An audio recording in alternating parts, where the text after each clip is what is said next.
ইস্তফা দিয়েছি। এছাড়াও এই জুলাই ফাউন্ডেশন, জুলাই শহীদ স্মৃতি ফাউন্ডেশন সহ সরকারের যেই সকল কমিটিতে আমি ছিলাম, এই সকল কমিটি থেকে আমি সাথে সাথে একই সাথে ইস্তফা আমার হচ্ছে। মূলত একটি গণ অভ্যুত্থানের প্রেক্ষিতে 8ই আগস্ট আমরা গণ অভ্যুত্থানের প্রতিনিধি হিসেবে প্রথমে 2 জন এবং পরবর্তীতে আরও 1 জন 3 জন অন্তর্বর্তী সরকারে দায়িত্ব নেই অন্যান্য উপদেষ্টাবৃন্দের সাথে।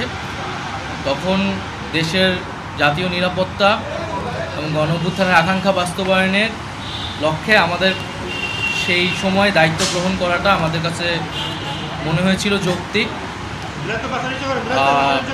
গত 6.5 মাসের প্রেক্ষিতে সরকার কাজ করছে, হয়তো আমরা আশানুরূপ ফলাফল এখনও পাইনি, কিন্তু আমার কাছে মনে হয়েছে যে সরকারের একটা স্ট্যাবিলিটিতে সরকার এসেছে এবং ব্যক্তিগতভাবে সরকারের বাইরে যে দেশের বর্তমান যে পরিস্থিতি, সেই পরিস্থিতিতে একটি রাজনৈতিক শক্তির উত্থানের জন্য আমার রাজপথে থাকা প্রয়োজন, ছাত্র জনতার কাতারে থাকা প্রয়োজন এবং আমরা যে গণতান্ত্রিক পরিবর্তনের আকাঙ্ক্ষা করি সেই আকাঙ্ক্ষার জন্য এবং আমার যে গণ অভ্যুত্থানে যে ছাত্র জনতা অংশগ্রহণ করেছে সেই শক্তিকে সংহত করতে আমি মনে করেছি যে আমার সরকারের থেকে আমার সরকারের বাইরে রাজপথে আমার ভূমিকা বেশি হবে এবং আমার বাইরে যারা আমাদের সহযোদ্ধা রয়েছেন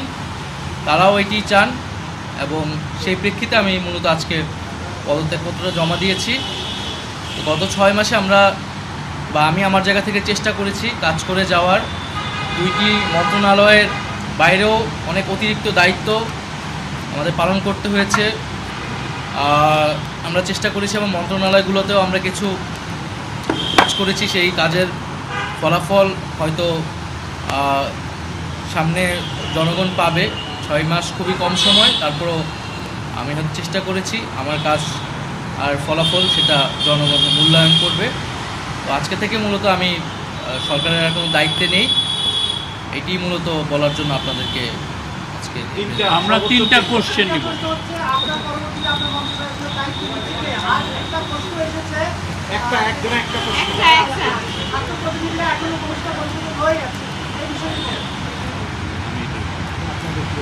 আমার পরে দায়িত্ব নিবে এটা আসলে ক্যাবিনেটে, পরবর্তীতে এটা ক্যাবিনেট ঠিক করবে, উপদেষ্টা পরিষদে ঠিক করবে। আর আমি আমার জায়গা থেকে মনে করেছি আমার বাইরে প্রয়োজন, বাট এখনও আমাদের গণ অভ্যুত্থানের আকাঙ্ক্ষা তো বাস্তবায়িত হয়নি। বিচার এবং সংস্কারের যে প্রতিশ্রুতি নিয়ে এই সরকার গঠিত হয়েছিল, ছাত্ররা এসেছিল, সেই প্রতিশ্রুতি পূরণে অন্য যে 2 জন রয়েছে তারা মনে করছে তাদের সরকারে এখনও দায়িত্ব রয়েছে, তারা এখনও সরকারে থেকেই জনগণকে সার্ভ করবে। তারা যদি রাজনীতি করার প্রয়োজন বোধ করে তারা তখন হয়তো সরকার ছেড়ে দেবে।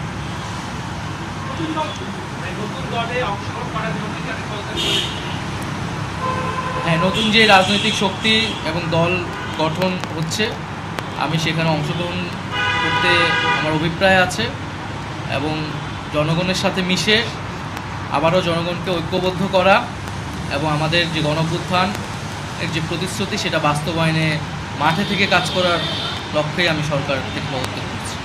লাস্ট কোশ্চেন তাজওয়ার,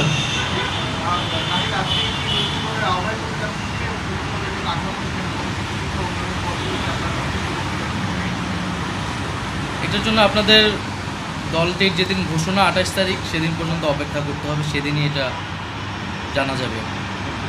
নারীদের মধ্যে থেকে একটা কোশ্চেন নিব। নারী কেউ? আপনি সাজেদা জি।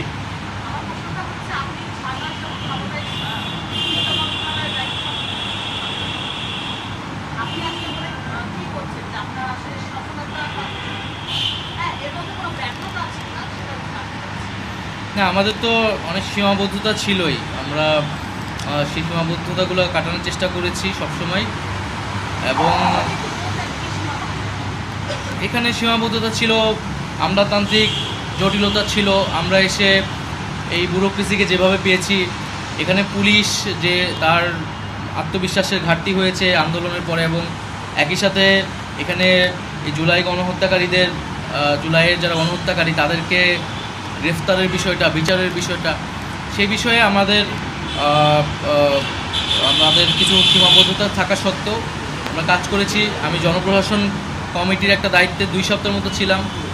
2 সপ্তাহের মিটিংয়ে আমরা সিদ্ধান্ত নিয়েছি যে যারা 18 সালের ডিসি ছিল এবং দুর্নীতির সাথে জড়িত ছিল তাদেরকে সরানোর ব্যবস্থা, এরকম কিছু উদ্যোগ আমরা নিয়েছি। এবং আমি আশা করব যে অন্তর্বর্তীকালীন সরকার সামনের দিনগুলোতে জনগণের যে আকাঙ্ক্ষা, গণঅভ্যুত্থানের যে আকাঙ্ক্ষা, সেই আকাঙ্ক্ষা বাস্তবায়নে তারা সচেষ্ট হবে এবং দেশের যে আইন শৃঙ্খলা পরিস্থিতি, সেই আইন শৃঙ্খলা পরিস্থিতি এবং দ্রব্যমূল্য নিরসনে তারা সফলতা দেখাতে পারবে।